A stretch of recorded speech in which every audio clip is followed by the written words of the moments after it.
아침 일라디오. 안녕하십니까. 오늘 아침 일라디오 아나운서 오승원입니다. 어제부터 올여름 장마가 시작됐습니다. 이번 장마는 평년보다 좀 늦게 시작이 됐는데요.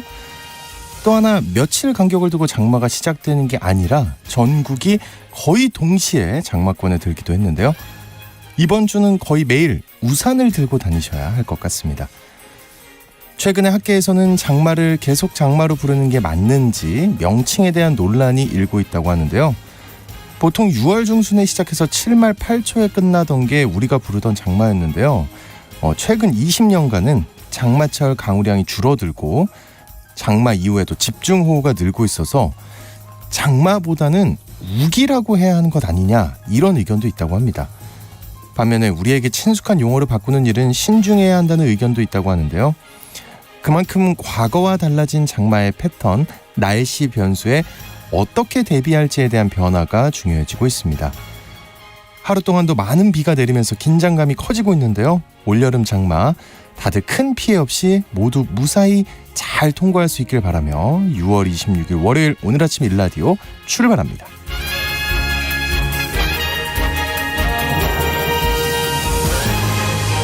네, 오늘 아침 일라디오 이 시간은 물론 KBS 일라디오의 모든 프로그램은 유튜브 KBS 일라디오 공식 채널이나 모바일 콩 어플리케이션을 통해 실시간으로 함께 하실 수 있습니다. KBS 일라디오 채널 구독과 좋아요, 댓글 많이 부탁드립니다. 자, 매주 월요일 이번 주 농작업 정보 시간 준비되어 있고요. 건강의료 처방전 시간에는 아무리 좋은 약이라도 백약보다 적게 먹는 소식이 중요하다고 하는데 이게 왜 그런지 살펴보겠습니다. 또 하나의 세상 IT 시간에는요. 5G 과장 광고로 번 돈 이동통신사를 상대로 소비자들이 보상을 요구하고 나섰다는데 5G 품질과 통신비에 대한 궁금증 살펴보겠습니다. 자, 청취자 여러분 참여하실 수 있는 퀴즈 관련해서 드릴게요. 장마가 전국적으로 확대하면서 오늘 아침 서울 수도권 출근길에 많은 비가 예고돼 있고요. 전국에 이게 예상돼 대비가 필요한데요. 이것은 어느 한 지역에 집중적으로 내리는 많은 비를 말합니다. 짧은 시간 동안 쉴 새 없이 쏟아지는 이 비를 네 글자로 무엇이라고 할까요? 자, 추첨을 통해 농촌진흥청에서 제공하는 웰빙 혼합 잡곡 세트를 한 분께, 향긋한 커피를 드실 수 있는 모바일 커피 쿠폰을 네 분께 드리겠습니다. 방송에 참여하실 분들은 단문 50원, 장문 100원이 드는 유료 문자 샵 9730으로 보내주시기 바랍니다. 유익한 정보와 살아있는 이야기가 있습니다. KBS 오늘 아침 일라디오.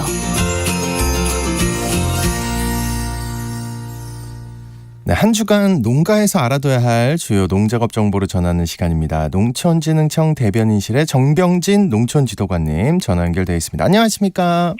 네, 안녕하세요. 네, 우리 청취자들이 관심 가질 만한 새로운 농업기술 소식 알아보겠습니다. 이번에 성능도 우수하면서 가격도 저렴한 국산 지중 점적관을 개발했다는 소식인데요. 제가 지금 입으로 말하긴 했지만 지중 점적관이 뭐고 어떻게 좋아진 건가요? 네, 지중 점적관은 네. 땅속의 정량해물을 안정적으로 공급하는 기술의 핵심 재료로 땅속에 묻는 물대기관을 말하는데요. 이전에 개발된 국산 지중 점적관은 압력을 조절해 물의 양을 균일하게 공급하는 압력 보상 기능과 일정 수준 이하로 압력이 떨어지면 물의 유출을 차단하는 낙수 방지 기능, 그리고 점적관 안으로 작물에 뿌리가 들어가지 못하도록 하는 뿌리 막힘 방지 기능이 없어서 스위스산 점적관을 사용해왔습니다. 이번에 개발한 국산 지중 점적관은 이러한 기능들을 모두 구현해냈습니다. 그러면은 이게 국산으로 대체가 되면 얼마나 경제적 효과가 생기는 건가요? 네, 국산 지중 점적관의 성능은 수입산 점적관과 비슷하지만 가격은 수입산보다 40% 정도 저렴하기 때문에 국산 지중 점적관을 사용하게 되면 헥타르당 500만 원 정도 절감 효과가 있을 것으로 평가되고 있습니다. 네, 이 좋은 기술 언제쯤 농가에 보급될 수 있을까요? 네, 농촌진흥청에서는 이 기술을 특허 출원했고요. 지난해 하반기에 업체의 기술 이전까지 완료했습니다. 그리고 2024년부터는 이를 활용해서 지중전력 관계 시스템 신기술 시범 사업을 통해서 확대 보급해 나갈 계획입니다. 네, 이런 좋은 기술은 진짜 빨리 널리 확대 보급되면 좋겠습니다. 자, 그리고 이제 본격적으로 장마에 접어들었다고 하는데 항상 기상 정보에 귀 기울여서 피해가 없도록 잘 준비하셔야겠습니다. 이번 주 농업 기상 전망은 어떤가요? 네, 말씀하신 대로 이제 본격적으로 장마 시기에 접어들었는데요. 그래서 이번 주에는 계속 비 소식입니다. 오늘과 내일은 전국적으로, 그리고 수요일에는 강원을 제외한 전국에 비가 오겠습니다. 그리고 목요일과 금요일에도 전국적으로 비 예보가 되어 있습니다. 네. 기온은 아침이 20도에서 25도, 낮에는 25도에서 32도로 평년과 비슷하거나 조금 높겠습니다. 하지만 장마철 정체전선과 정체전선상에서 발달하는 저기압의 영향으로 예상 강수 시점과 구역이 변경될 가능성이 있습니다. 항상 새로운 기상 정보에 관심 가져주시고 비 피해 없도록 사전에 철저한 대비가 필요하겠습니다. 네, 잘 대비하셔서 비 피해가 없었으면 좋겠습니다. 다음은 이번 주 농가에서 실천해야 할 주요 농작업 정보 알아보겠습니다. 먼저 벼농사에 대해서 알아보겠습니다. 어떤 관리가 필요할까요? 네, 장마철 비가 오는 기간이 길어질 경우 일조 시간 부족으로 벼가 웃자라거나 약해져서 잎돌병 등 병해충이 발생할 수 있습니다. 사전에 예찰을 철저히 해서 조기에 방제를 해주셔야 합니다. 그리고 참 새끼치기가 끝난 노는 중간 물때기를 실시하셔야 하는데요. 중간 물때기 하는 시기는 이삭 폐기 전 40일 전부터 30일 사이가 하면 되겠습니다. 배수가 잘 되는 사양토의 경우에는 5 내지 7일간 논바닥에 가벼운 실금이 갈 정도로 해주시면 되고요. 배수가 잘 안 되는 점질 토양은 7 내지 10일 정도를 말려서 금이 강하게 가도록 해줘야 합니다. 그리고 집중호우에 대비해서 논두렁이 붕괴되지 않도록 사전 점검을 한 다음 정비를 해주시고요. 배수로의 잡초정을 제거해서 배수가 원활하게 될 수 있도록 해주시기 바랍니다. 네. 그리고 콩, 감자 등의 밭작물은 어떤 관리에 신경 써야 할까요? 네, 콩재배 농가에서는 북주기 작업을 겸해서 김매기와 함께 실시해 주시면 되는데요. 파종 후 30 내지 40일경에 실시해 주시면 되겠습니다. 하지만 늦어도 꽃피기 10일 전까지는 맞춰야 한다는 거 잊지 마시기 바랍니다. 북주기는 가운데 줄기에 제1본연 마디까지 해주시는 것이 좋은데요. 네.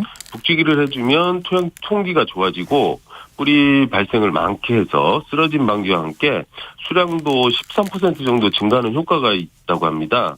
꼭 실천해 주시기 바랍니다.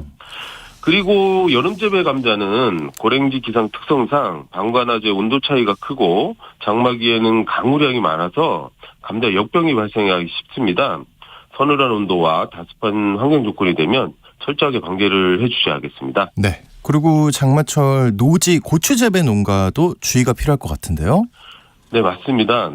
장마 시기 노지고추는 침수가 되면 뿌리 활력 저하로 인해서 식물체가 시들거나 생리장애가 발생할 수 있고요. 그리고 탄저병과 역병도 발생이 우려됩니다. 사전에 고랑과 배수로 정비를 철저히 해주시고 예방 위주로 병해충 방제를 실시해 주시면 좋겠습니다. 그리고 붉은 고추는 비가 오기 전에 수확해서 건조해 주시기 바랍니다. 그리고 혹시라도 침수가 되었을 경우에는 역병, 무름병 등이 발생하기 쉽기 때문에 빨리 배수 작업을 해주시고 병해충 긴급 방제도 해주셔야 합니다.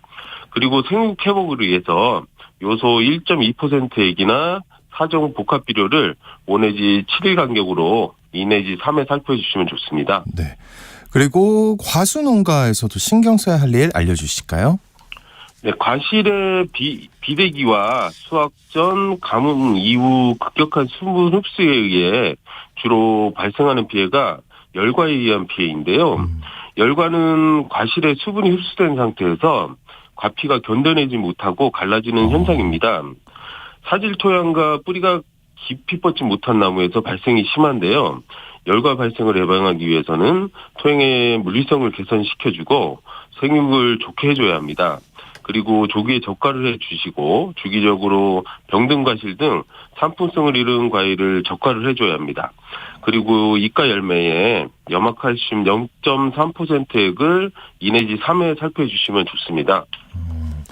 그 장마철 축산농가에서는 어떤 관리를 해줘야 할까요? 우선 집중호우에 대비해서 축대가 무너지지 않도록 잘 보수해 주시고요. 네. 축사 주변이나 운동장, 초지, 사료 포장 등은 침수가 되지 않도록 배수로 등을 잘 정비해 주셔야겠습니다. 그리고 바람이나 비로 인한 누전 등 정기사고 예방을 위해서 축산의 정기안전점검도 실시해 주시기 바랍니다. 또 사료는 비를 맞지 않도록 안전한 곳으로 옮겨 보관해 주셔야 하는데요. 장마기 이후에는 농우사료와 풀사료 등이 곰팡이로 변질되거나 썩은 것이 없는지를 자주 살펴봐 주시고 사료는 가급적 기온이 낮은 새벽이나 저녁에 조금씩 자주 공급해 주면 좋습니다.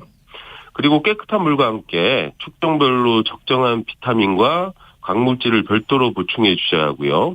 항상 가축의 건강 상태도 면밀히 살펴주시길 당부드리겠습니다. 네, 이번 주 농작업 정보 잘 들었습니다. 지금까지 농촌진흥청 대변인실의 정병진 농촌지도관과 함께했습니다. 오늘 고맙습니다.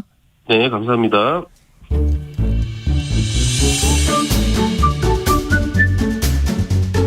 아침을 여는 기분 좋은 습관. KBS 오늘 아침 1라디오.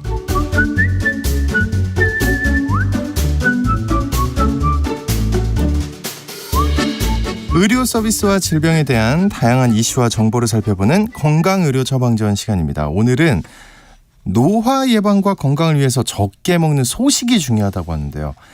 많이 먹더라도 좋은 약의 도움을 받을 수는 없는지, 왜 소식이 중요한지 들어보겠습니다. 박한슬 약사님 나오셨습니다. 안녕하십니까? 안녕하십니까?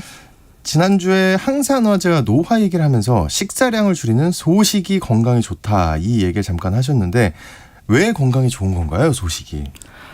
일단 지난주 방송을 놓치신 분들을 위해서 좀 간략하게 요약을 먼저 드리면요.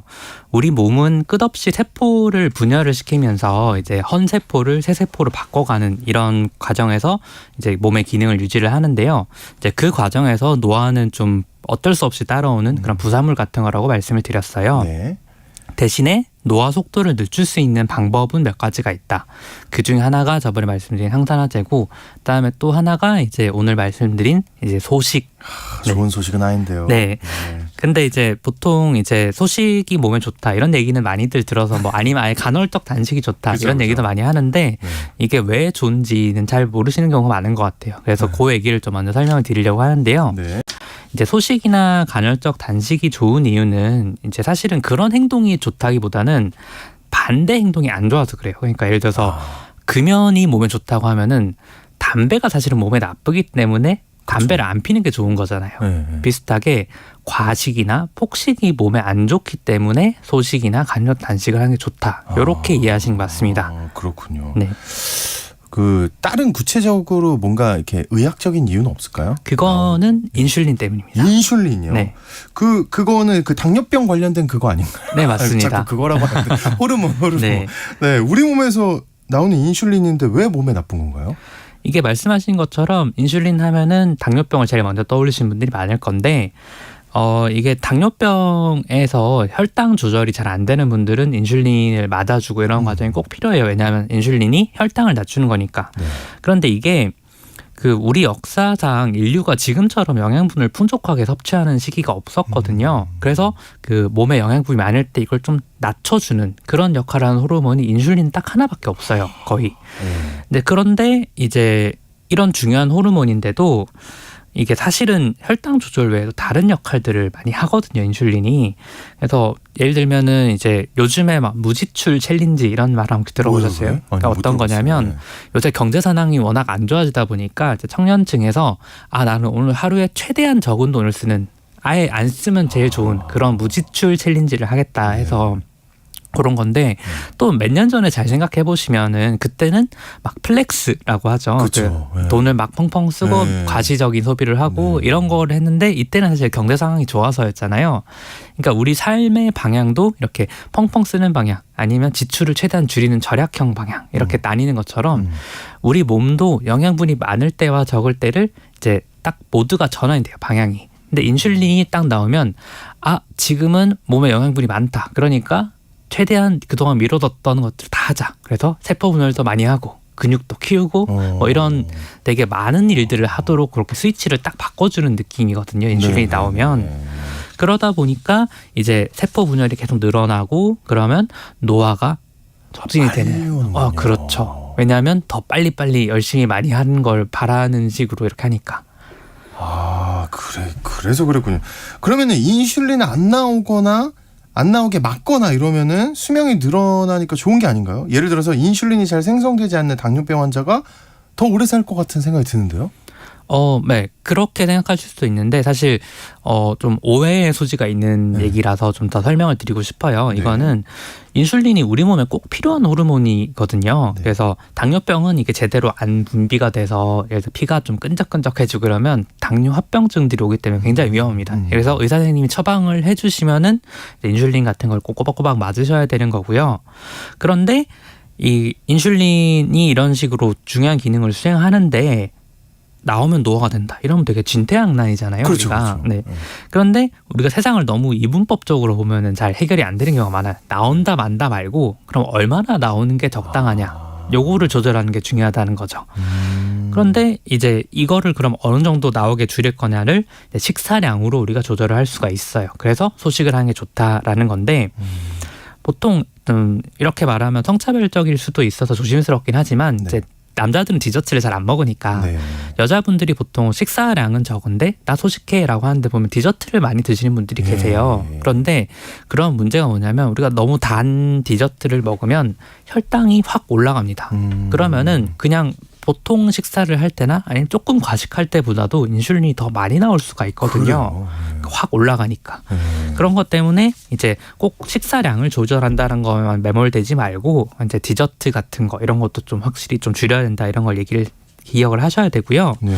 그다음에 사실 이런 생활 습관 얘기를 하면은 뭐 다 알죠 사실. 다 아는 건데 그게 실천이 힘든 거잖아요. 그러면 사람들이 어떤 걸 찾으시냐 그러면 다 알겠고 좋겠는데 이걸 꾸준히 하는 게 너무 힘드니까 어떻게 약한 방법 이런 걸 바라시잖아요 다들. 그래서 네, 네. 그런 것들을 한번 연구를 해보자. 어떻게 하면 좀 노화를 늦출 수 있을지 이런 걸 하다 보니까 이게 좀 인슐린을 적게 하면은 수명이 연장되고 다른 어떤 약 같은 것도 없을까? 그를 찾은 게 바로 메트포르민이라는 약입니다. 메트포르민요? 오, 신기한데 이거 얼마나 효과가 있는 건가요? 메트포르민 이런 거는? 이게 일단 이름 자체가 생소하신 분들이 네. 많을 것 같아서 좀 설명을 드리면요. 주변에 당뇨병 있으신 분들이 정말 많으실 거예요. 그렇죠. 예. 그러면은 그분들이 드시는 약을 잘 보면은 그 동그란데 좀 커다랗고 납작한 동글납작한 커다란 흰 알약이 있습니다. 요게 네. 아마 메트포르민일 가능성이 제일 높은데요. 뭐 회사마다 조금씩 다르긴 하지만 근데 이게 1920년대에 만들어진 약입니다. 와, 그 옛날에. 굉장히 예. 오래된 약인데 그런데도 이게 지금까지도 당뇨병 치료에서는 제일 1순위. 당뇨 걸린 사람은 무조건 먹어야 되는 약. 이렇게 처방이 되고 있습니다. 네, 네. 그래서 그럼 이건 어디서 나온 거냐 이렇게 생각을 해보면 이제 프랑스 라일락이라고 하는 식물이 있어요. 정확한 이름은 갈레가라는 식물인데 여기서 이제 이 메트포르민 성분을 추출해서 이제 옛날로 치면 서양식 한약 같은 걸로 시작을 했는데 그 물질만 딱 추출해서 만든 게 알약으로 메트포르민이 만들어진 거고요. 그래서 계속 연구를 했죠. 이게 당뇨에 도움이 되는 걸 밝혔으니까. 근데 아직도 이게 정확하게 어떻게 작동을 하는지는 잘은 모릅니다. 야, 그래요? 네. 이렇게 시간이 오래 지났고 많은 사람이 먹는데. 네, 그런데도 이게 정확하게 어떻게 작동하는지 잘 모른다. 근데 좋은 건 정말 좋더라. 그래서 이걸 계속 연구를 했죠, 사람들이. 그래서 좀 해보니까 얘가 작용 방법일 때 조금은 알겠다. 지금 그런 단계인데 그 방식이 어떤 거냐면 얘들은 인슐린이 좀 적게 나와도 보통 인슐린이 적당히 나왔을 때랑 똑같은 수준의 그런 효과를 낼 수 있도록 도와주는 역할을 하는 것 같더라는 거예요. 네네네. 그래서 이걸 좀 더 구체적으로 말씀드리면 아까 인슐린이 우리 몸에 나올 때는 영양분이 많으니까 좀 플렉스 모드가 된다 이렇게 말씀을 드렸어요. 네. 이제 과소비를 하도록 하는. 그런데 이걸 반대의 기능을 합니다. 메트포르민이 나오면 우리 몸을 좀 근검 절약 모드로 바꾸자. 이런 식으로 바뀌어요. 그러니까 세포 분열을 좀 덜 하고 그 다음에 노화를 늦춰지고 그러다 보니까 수명이 좀 늘어나는 게 아니겠느냐 이런 결과가 나온 건데 더 구체적으로 조금 말씀을 드리면 그 근검 절약 모드로 해서 세포 분열을 좀 줄이는 네. 그 스위치가 AMPK라고 하는 몸에 있는 성분입니다. 뭐 이름은 굳이 기억은 안 하셔도 되는데 이런 네, 스위치가 기억 있다라는. 못해요. 네. 네. 그러면은 이 AMPK라는 스위치가 딱 활성화가 되면은 세포 분열이 늦춰지고 그러니까 인슐린 분비랑도 조금 무관하게 우리가 세포 분열이 줄어들어서 노화 속도가 늦춰지고 그러다 보니까 좀 노화가 좀 예방이 되는 이런 역할을 한다는 게 어느 정도 밝혀졌습니다. 네. 근데 이게 사람한테 효과를 내는 게 확실하면 기왕이면 좀 건강용으로 네. 허가를 해주면 좀 쉽게 먹을 수 있을 것 같은데 어떻습니까? 이게 실제로 이제 우리가 메트포르민 효과를 확인하려는 임상시험 중요한 거 2개가 진행이 됐었습니다. 이제 하나는 이제 마일스 연구라는 거고요. 또 하나는 테임 연구라는 건데 이거는 영어 약자라서 이제 그냥 이런 게 있어서만 이해하시면 될 것 같아요. 그런데 이제 두 연구 모두 이제 60세 이상의 노인을 대상으로 이 사람들을 메트포르민을 매일 먹여서 정말로 노화가 늦춰지는지를 확인을 해보자. 이게 목표였는데 단기적으로 확인해 보니까 이제 둘 다 노화에 도움이 될 수 있다 정도의 결과가 나왔어요. 그런데 이게 도움이 될 수 있다라고 하면 사실 좀 애매하잖아요. 아니 뭐야 이게. 그러니까요. 확실하지 않죠. 확실하게 얘기를 해주든지. 근데 이게 사실은 좀 그렇게 나올 수밖에 없는 이유가 있습니다.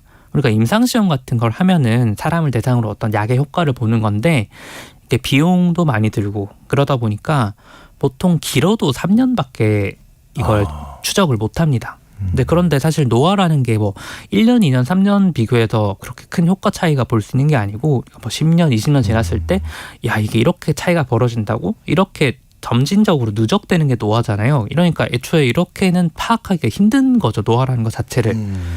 그러니까 이제 사람을 대상으로 하는 이런 연구들은 관찰 기간이 좀 이렇게 짧아질 수밖에 없기 때문에 이거를 이제 장기간 추적 조사를 합니다. 임상시험을 하는 게 아니고. 네. 이렇게 장기간으로 추적하는 조사를 코호트 연구라고 그렇게 연구. 부르는데 네.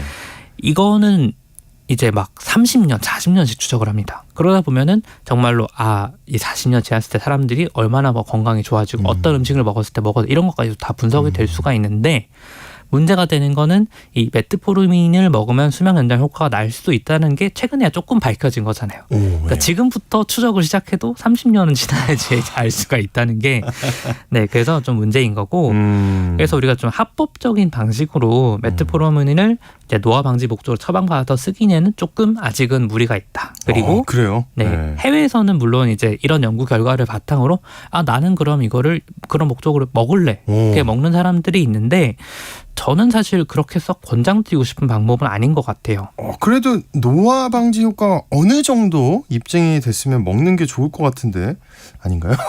원래 당뇨병 약으로 먹던 거면 안전한 거 아닙니까? 말씀하신 것처럼 네. 이제 메트포르민이 아까 1920년대에 개발이 됐다고 했잖아요. 그러면 지금이면 거의 100년을 먹은 건데 100년을 먹었으면 사실 안전한 거잖아요. 그렇죠. 그래서 실제로 당뇨병 환자들이 그 메트포르민 먹어서 부작용 같은 게 있었나 이런 거 연구를 해보면요. 이제 주변에 당뇨 있으신 분들도 갑자기 당뇨약 먹고 갑자기 입맛이 바뀌었다 이런 얘기를 하시는 분들이 계세요. 그게 왜 그러냐면 메트포르민을 먹으면 우리가 금속성 맛을 느끼는 부작용이 드물지만 나타날 수가 있다고 그래요. 그러면 약간 쇠비린내 같은 이런 게 음식에서 다 나고 이럴 수가 있거든요. 그런 거 정도면 괜찮은 거 아니냐 생각할 수도 있는데 소식하게 되는 거 아니에요? 잔소리? 아니에요? 그것도 맞습니다. 진짜로 식욕이 좀 떨어지기도 하니까 그런 것 때문에. 근데 이게 약을 허가받은 범위, 그러니까 당뇨병 바깥에서 쓰는 건 조금 더 조심을 해야 되는 게 그 100년 동안 메트포르민을 먹은 분들은 전부 다 당뇨병 환자이실 거 아니에요. 그렇죠. 일반적으로 건강한 사람이 그 메트포르민을 장기적으로 복용한 경우는 거의 없을 거란 말이죠. 왜냐하면 당뇨병 약이니까. 그러면 건강한 사람이 그걸 장기적으로 먹었을 때 어떤 효과가 나타날지는 사실은 아직 우리가 정확히 모른다. 왜냐하면 당뇨병 약으로 개발이 된 거니까.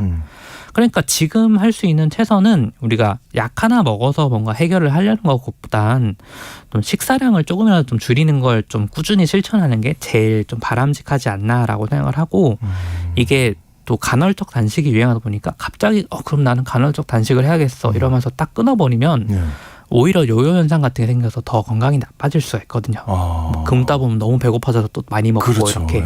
그래서 그러니까 밥을 먹더라도 이제 고봉밥 먹던 분들은 좀 깎아서 한 공기만 먹고 이제 요 정도 줄이는 정도로 하는 게 좋고 그다음에 이제 메트포르민 말고도 또 노화 방지에 도움이 되는 다른 약 또 하나가 있습니다. 어떤 게 있나요?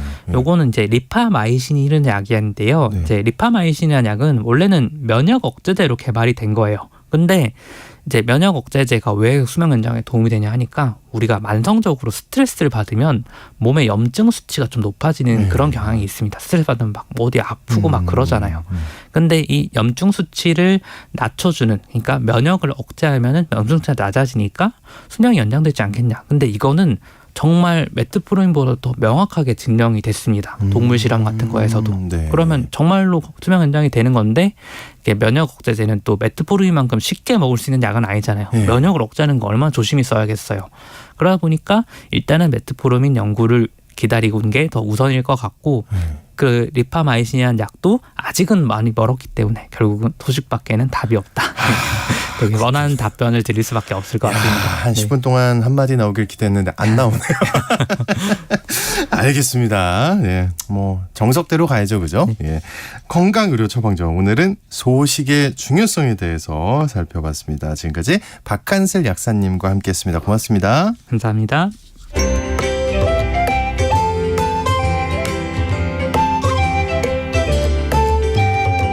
상쾌한 하루의 시작. KBS 오늘 아침 1라디오.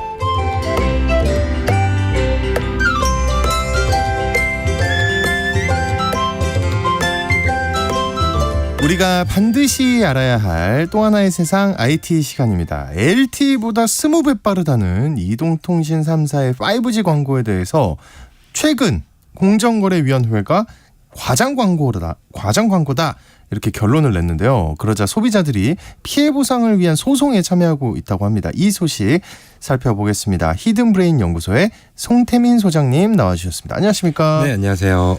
이제 근데 너무하네요. 이거 5G 서비스 오픈한 지 한 4년 지났는데 여전히 품질 논란입니까 이거? 네, 맞습니다. 네. 뭐 얼마 전 이제 5세대 이 5G 서비스가 시작된 지 4년이 이제 지났는데요.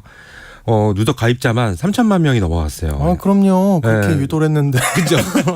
뭐 기본적으로는 사실 새로운 핸드폰을 사면은 이제는 LTE가 아예 안 된다고 하잖아요. 그러니까 보통은 이제 핸드폰 자체를 따로 구매를 해서 개통을 할 때만 LTE가 되는 거고 뭐 신규 폰을 만약에 할부로 산다든지 혹은 뭐 약정 할인을 받는다라고 하면은 무조건 5G를 하기 때문에 어쩔 수 없는 상황인데 저도 며칠 전에도 밥을 먹다가 보니까 핸드폰이 또 LTE로 돼 있는 거예요. 그래서 이거 뭐 왜 그러지? 자주 있는 일이죠. 근데 이게 자주 있으면 안 되죠. 그렇죠. 초기라면 모르겠지만 이미 4년이나 지났는데 여전히 그렇다는 거는 문제가 있다라고 볼 수 있습니다. 일단 그 얘기부터 확인을 해봐야 될 것 같아요. 진짜 LTE보다 20배 빠른 게 5G 맞습니까?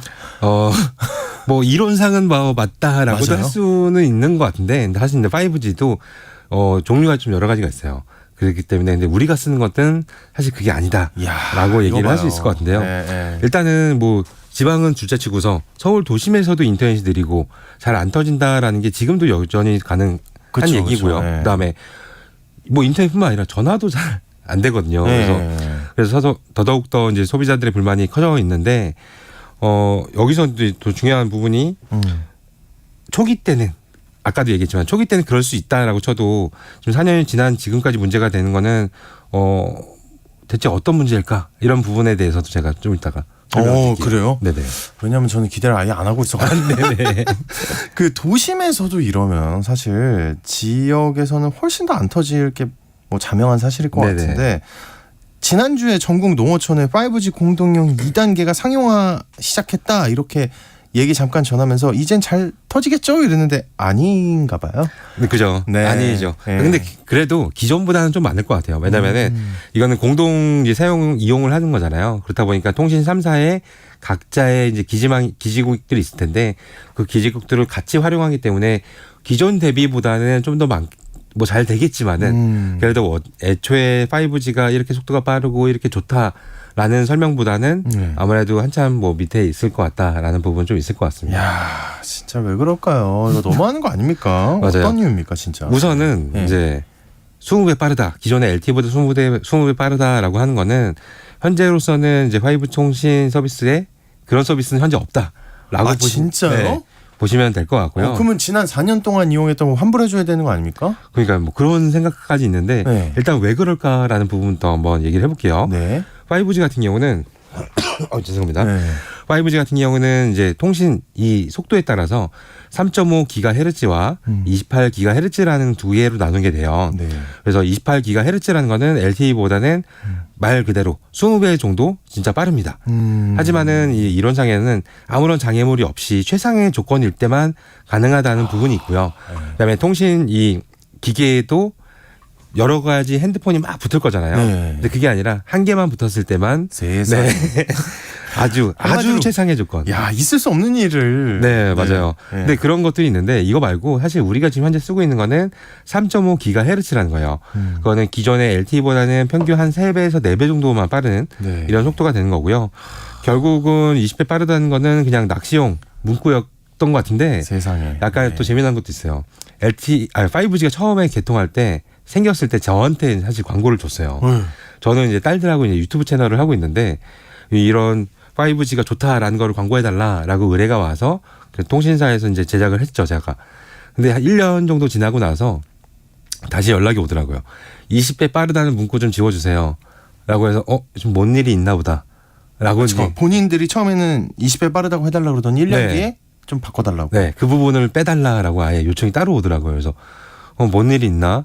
라고 했는데, 역시 이제 몇 년 후가 흐르니, 지금 이런 이제 거짓 과장이 딱 있다라는 부분이 있었습니다. 야, 이거는 진짜 과장 광고인데 네. 책임을 져야 되는 거 아닙니까? 맞아요. 네. 그래서 이 공정거래위원회도 이것을 거짓 과장, 그다음에 기만적으로 이제 광고했다면서 통신 3사의 과징금을 336억 원을 이제 부과를 했어요. 근데 이 5G가 나오고 나서 4년 동안이 흘렀잖아요. 4년 동안의 영업이익이 4조가 넘어요. 어마어마하겠죠, 뭐. 네. 숫자를 정확히 몰라도. 맞아요. 네. 근데 4조가 넘게 벌었는데 네. 고작 이제 과징금은 300억이다. 그러니까요. 뭐 300억 자체가 뭐 크긴 하겠지만은 이들이 더 이득을 취향이 더 많다 보니까 그러니까요. 약간 아쉽다라는 부분이 좀 있고요. 음. 그다음에 이제 과장은 그렇다 치더라도 사실 과연 아까 말했던 이 20배 빠른 것은 가능한 것일까? 막 이렇게 모든 조건을 더 잘했을 때. 네. 과연 그랬을까? 아닙니다. 네. 예. 일단 뭐 이후에 또 설명드릴게요. 네. 그 주파수를 이제 낙찰을 받았는데 이게 2018년도에 당시에는 15,000대를 기지국을 만들자라는 구축을 약속으로 해서 해당 28GHz 아까 말했던 진짜 20배까지 빠를 수 있다라는 그 주파수를 받았는데 사실 이제 그들은 10분의 1도 사실 구축을 하지 않았어요. 네, 그렇다 보니까 자연스럽게 너무하네. 다시 그 통신 헤르츠가 뺏기게 된 부분이고요. 네. 결국 이제 뭐 하겠다라는 얘기만 하고서 실행은 결국 하지도 못했던 이런 부분으로 좀 있다 보니까 한마디로 과장 광고에서만 사용하고 사용 권리도 박탈당했기 때문에 이제는 아예 20배 빠른 거 자체가 아예 불가능한 이런 부분도 좀 있을 것 같습니다. 근데 그 28GHz 이게 정말 좋은 거라 그랬잖아요. 네. 근데 이거 왜 안 한 거예요? 이유가 뭐예요? 뭐 이유라고 하기에는 네. 초반에 이제 통신사들이 얘기했던 거는 이 28GHz는 상업용으로만 쓰겠다, 기업용으로만 쓰겠다. 개인은 애초부터 그러니까 처음부터 기획이 잘못돼 있었는데 예. 이 빠른 속도는 개인용 자체가 아니었어요.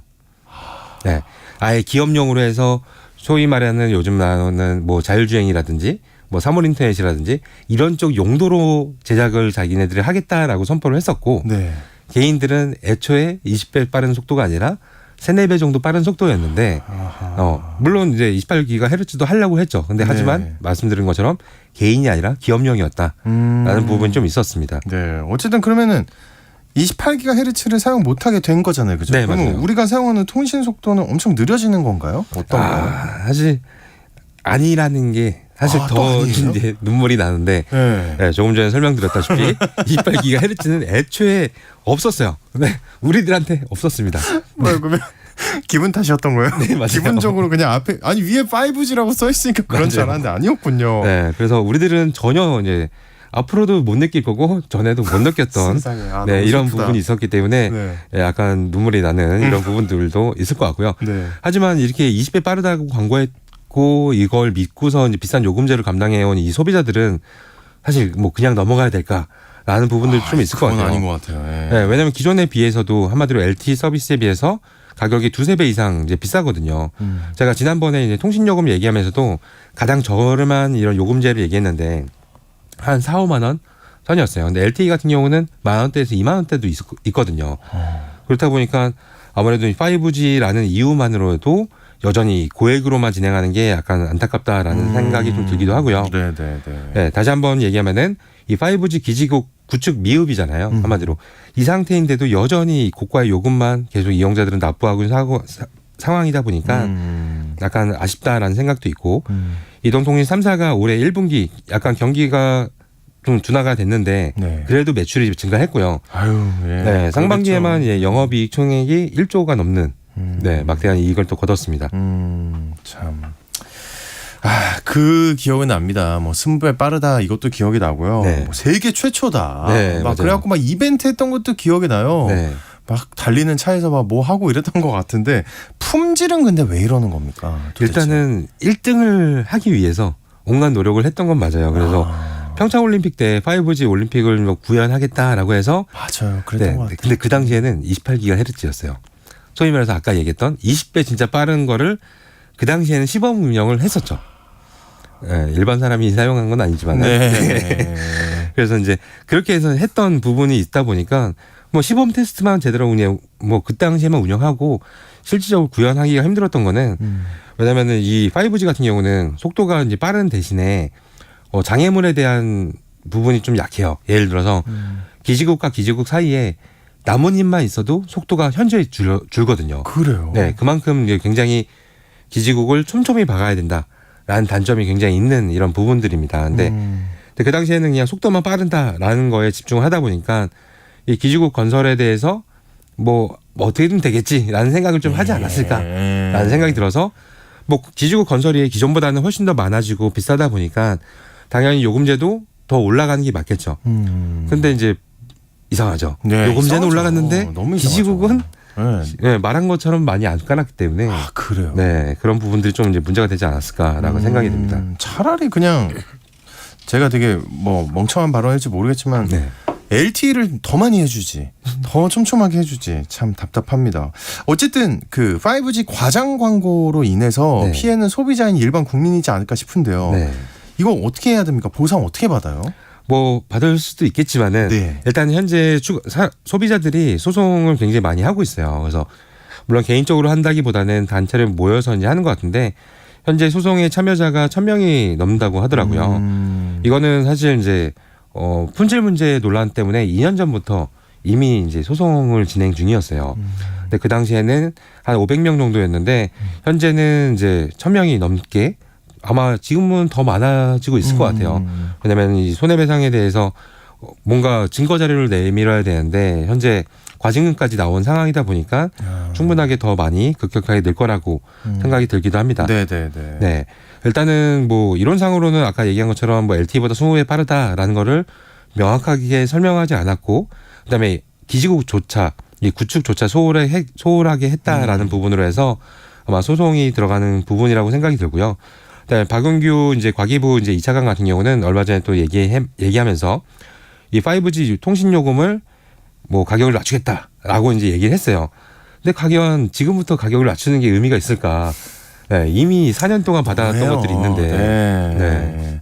5 요금제가 낮아진다고 하지만 기존 LTE에서 5G로 넘어가는 건 쉽지가 않다면서요. 네, 맞아요. 네. 일단은 기본적으로 스마트폰을 원가 그대로 뭐 100만 원에 산다. 이렇게 사가지고서 LTE를 바꾸지 않는 이상 현재는 아예 바꾸는 게 안 되죠. 그래서 애초에 처음 시작할 때는 5G 시작해야 되는데 이거 말고 그냥 핸드폰 그냥 샀다고 해도 또 달라지는 게 있어요. 예를 들어서 LTE에서는 데이터 쉐어링이라고 하죠.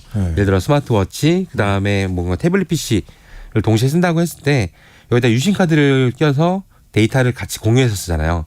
근데 현재 LTE 같은 경우는 어떤 요금제를 쓰든지 2대까지 같이 쓸 수가 있어요. 하지만 5G 같은 경우는 가장 고가 요금제인 뭐 12만 원짜리, 뭐 10만 원짜리 이렇게 비싼 요금제를 써야지만 데이터 쉐어링을 하고 만약 추가적으로 하려면은 또 개통을 해야 되는 부분이 있다 보니까 기존의 스마트 기기를 이제 한마디로 MZ 세대 같은 경우는 아무래도 다양한 기기들을 많이 쓰다 보니까 그들한테는 LTE가 좀 더 나을 수 있거든요. 근데 5G를 가려고 하면은 무조건 가장 초고가로 가야 되니까 이런 부분에 약간 문제가 생기지 않나라는 부분이 있기 때문에 선택지가 없다. 하는 생각이 좀 듭니다. 네. 근데 이게 5G도 이렇게 문제가 많아서 해결할 게 많은데 네. 또 6세대 이동통신 개발에 뛰어들었다. 삼성, LG전자가. 네. 이거 어떤가요? 네. 일단 뭐 기술의 발전은 계속 넓어져야 되니까 네. 앞으로 좀 기대되는 부분들이 있을 것 같습니다. 진짜요? 진짜 기대하신다고요? 네네. 일단은 저도 기대는 해보겠습니다. 네, 알겠습니다. 자, 또 하나의 세상 IT 오늘 히든브레인 연구소의 송태민 소장님과 여러 얘기 나눠봤습니다. 다음에도 또 재밌는 얘기 부탁드립니다. 고맙습니다. 감사합니다. 자, 오늘 퀴즈 정답은 집중호우였습니다. 4317님 정답 집중호우, 1272님 집중호우 전주입니다. 항상 농수산물 소식 잘 듣고 있습니다. 이렇게 보내주셨고요. 네, 3880님 9823님 등 많은 분들이 정답 보내주셨는데요. 중복 당첨 여부 확인한 후 홈페이지에 당첨자 올려놓겠습니다. 여러분 비 많이 옵니다. 출근길 진짜 조심하시고요. 저는 내일 다시 돌아오겠습니다. 좋은 하루 되세요.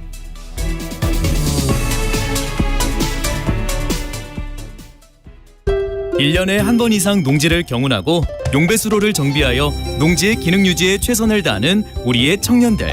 영농이 불가능한 폐경지를 제외하고 직불금을 신청하는 우리의 할머니 할아버지. 영농 폐기물